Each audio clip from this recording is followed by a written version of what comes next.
Praise the Lord. தேவனுடைய குரலை கேட்க இயேசு சொன்ன 5 வழிகள் யாவை என்பதை பார்க்கலாம். முதலாவது, தாழ்மையான இருதயத்துடன் கேட்கிற வழி. இருதயத்தின் சுத்தமுள்ளவர்கள் பாக்கியவான்கள், அவர்கள் தேவனை தரிசிப்பார்கள் என்று இயேசு மத்திய 5 அதிகாரம் 8ஆம் வசனத்தில் சொன்னாரு.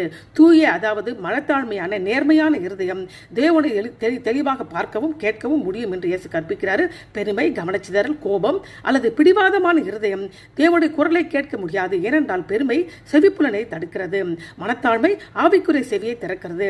உதாரணத்துக்கு மரியாள் தன்னை தாழ்த்து கொண்டு இயேசுவின் காலடியில் உட்கார்ந்து அவருடைய போதனையை முழு கவனம் செலுத்தினாள். மரியாள் தன்னை விட்டு எடுபடாத நல்ல பங்கை தெரிந்து கொண்டார் என்று இயேசு சொன்னாரு. இரண்டாவது, ஆசையுடன் கேட்டு புரிந்து கொள்ளுங்கள். அதாவது ஆவிக்குரிய விருப்பம், ஆசை ஆவிக்குரிய செவிப்புலனை உருவாக்குகிறது. உதாரணமாக இயேசு சொன்ன உவமையை விளக்கும்படியாக சீஷர்கள் இயேசுவிடம் தனியாக கேட்டார்கள். அப்பொழுது இயேசு, கேட்கிறதுக்கு காதுள்ளவன் கேட்க கடவன், நீங்கள் கேட்கிறதை கவனியுங்கள், எந்த அளவினால அளக்கிறீர்களோ அந்த அளவினால உங்களுக்கு அளக்கப்படும், கேட்கிற உங்களுக்கு அதிகமாக கொடுக்கப்படும் என்று அவர் சொன்னார். ஆகவே நீங்கள் எவ்வளவு அதிகமாக விரும்புகிறீர்களோ அவ்வளவு அதிகமாக தேவன் உங்களோடு பேசுவார். எனவே வேதத்தை எதிர்பார்ப்புடன் படியுங்கள். மூன்றாவது, கீழ்ப்படுதலுடன் கேளுங்கள். ஏனென்றால் வார்த்தையை கேட்டு அவையின்படி செய்கிறவன் எவனோ அவனே கண்மலையின் மேல் தன் வீட்டை கட்டிய புத்தியுள்ள மனுஷனுக்கு ஒப்பிடுவேன் என்று மத்திய 7ஆம் அதிகாரத்தில் இயேசு சொன்னாரு. ஏனென்றால் கீழ்ப்படுதல் தெளிவை அதிகரிக்கிறது, கீழ்ப்படியாமை ஆவிக்குரிய செவியையும் கேளாமை ஏற்படுத்துகிறது. அவருடைய போதனையை நீங்கள் தொடர்ந்து புறக்கணித்தால் தேவனுடைய குரல் அமைதியாகிறது. உதாரணத்திற்கு பேதுரு, உம்முடைய வார்த்தையின்படியே வலையை போடுகிறேன் என்று சொல்லி ஏராளமான்களை பிடித்தான். பின்பு தேவனுடைய ராஜ்யத்திற்காக திரளான ஆட்களை பிடிக்க வேண்டிய ஊழியம் உனக்கு கொடுக்கப்படுகிறது என்று பேதுருவின் அழைப்பை இயேசு வெளிப்படுத்தினார்.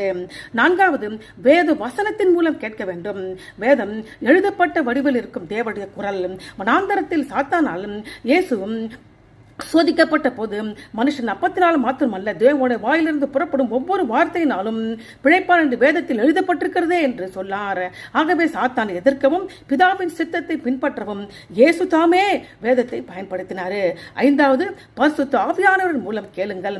ஏனென்றால் யோவான் 16ஆம் அதிகாரம் 13ஆம் வசனத்தில் இயேசு இவ்வாறு கூறினால், சத்திய ஆவியானவர் சகல சத்தியத்துக்குள்ளே உங்களை நடத்துவார் என்று. உதாரணமாக அந்தியோகியா பட்டணத்துள்ள சபையில் ஜனங்கள் கர்த்தருக்கு ஆராதனை செய்து உபவாசித்துக் கொண்டிருந்த போது பர்னபாவையும் சவுலையும் நான் அழைத்த ஊழியத்திற்காக அவர்களை பிரித்து விடுங்கள் என்று பரிசுத்த ஆவியானவர் திருவுளம் பற்றினார். அவர்கள் பரிசுத்த ஆவியானுடைய குரலுக்கு கீழ்ப்படைந்த போது சுவிசேஷம் மிஷனரி பயணத்தின் மூலம் உலகமெங்கும் பரவியது. ஆகவே தேவனுடைய குரலை கேட்கும் போது நமது பாதை தெளிவாகிறது, நமது பயம் மறைந்து விடுகிறது, நமது விசுவாசம் பலம் அடைகிறது, நமக்கு நோக்கம் தெளிவடைகிறது, நாம் முடிவை சரியாக நோக்கத்துடன் புத்திசாலித்தனமாக ஏறெடுக்கிறோம். ஆமே.